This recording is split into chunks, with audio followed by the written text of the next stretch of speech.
APR, and the other one is 34.9% APR, which is very, very high. So you're going to be using them then? I definitely won't be using them. How are you going to get by?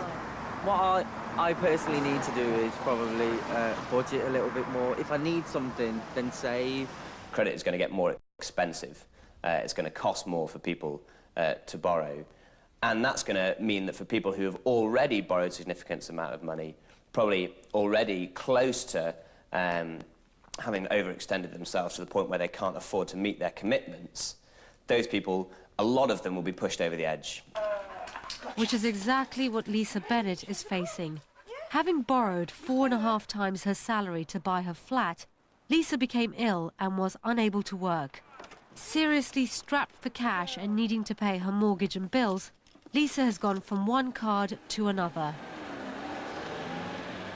I had two at the time to keep me going financially, pay the mortgage, and then when it came to paying the payments on the credit cards, I was basically paying one off with the other each month, using cash from the credit cards to pay them off. So I applied for a third credit card, and I managed to get that. Even though I was off sick, I didn't tell them that, so I ended up in basically in a lot of problems. Now Lisa can't even keep up her minimum payments on the cards she was using to pay her mortgage. She's facing the very real possibility of losing her home. She's been summoned to a repossession hearing in a month's time. I'm scared. I'm really, really scared. I try not to think about it too much because it depresses me too much. When it first hit me, I just burst into tears and said, that's it, I'm going to be living in a box.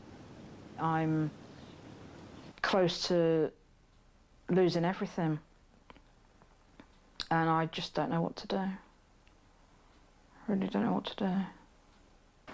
According to a recent survey by the homeless charity Shelter, more than 1 million people are now paying their mortgage or rent on their credit cards.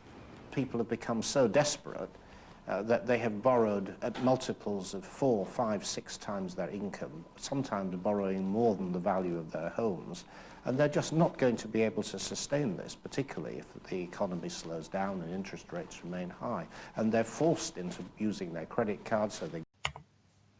Hiya, it's Lisa. As you can see, I've changed a lot since then. That was 6 years ago.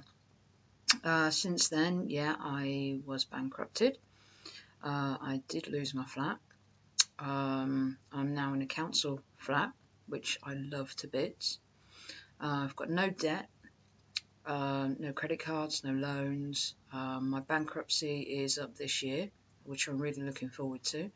I don't plan to get any loans, no credit cards, never getting another credit card again in my life. The only thing I'm going to get is a mobile phone contract. That's it. I'm not getting anything else. I'm not getting any credit ever again. You know, I've learnt my lesson from that. I'm not going to divulge